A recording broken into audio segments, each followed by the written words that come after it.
So I left my job, and it was a sense of security for me. So it took me a long time, a few months, to actually get comfortable with leaving.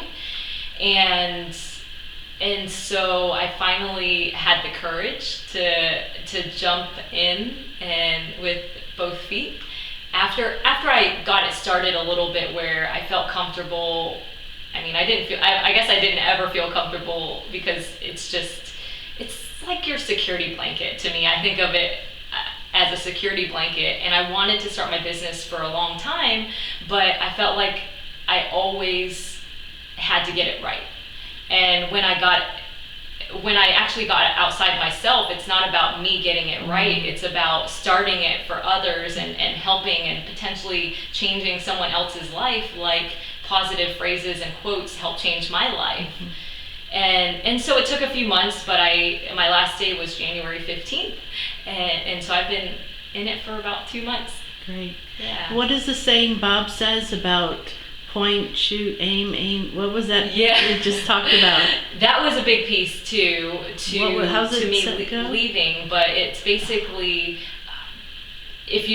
one of the things he said to me, because I was going back and forth on, should I leave, should I not leave, should I stay, should I work part-time, on the business, and he said, if you wait till every light is green from house to the office, you're never gonna leave work.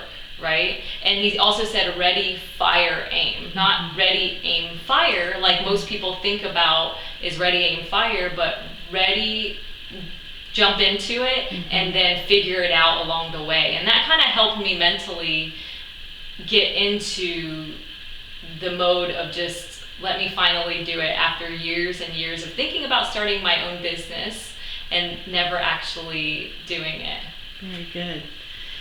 Okay, so our final question is, what would you say to your 12-year-old self, now that you are at the place you are in your life, married, the business, the self-confidence, everything you've worked on intentionally to be where you are? What would you say to that 12-year-old? Do you have an hour or two? Or a day or two? But if I had just a couple of things to say to my younger self, I would say the first thing is have faith that everything happens for a reason.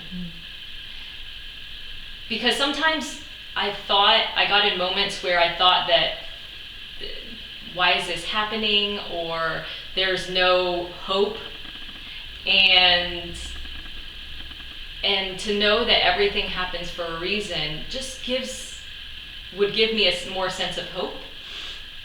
And then the second thing, and extremely important too, was what I talked about earlier, is just love yourself.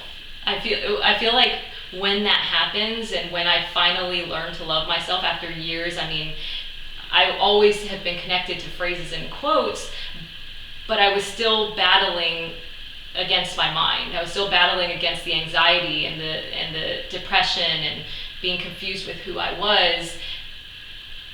And when I finally learned to love myself, that was when I was able to give true love to other people and just be myself. I was exhausted. I was pretending to be somebody else I wasn't, and it was just relieving to actually be like, oh, this is me, this is who I am. If you like it, great. If you don't, that's okay too. But it's me. That's great. Yeah. And we love you. Thank you. So thank you so much for sharing with Bloom what you have gone through, and I will post below in the description how people can reach out to you and how they can connect to your company and check out your products and buy your shirts and hoodies. It's going to be amazing. So we are so excited to help you continue the progress that God has you on, and we are going to be rallying behind you every step of the way. Thank you so much. Thank you.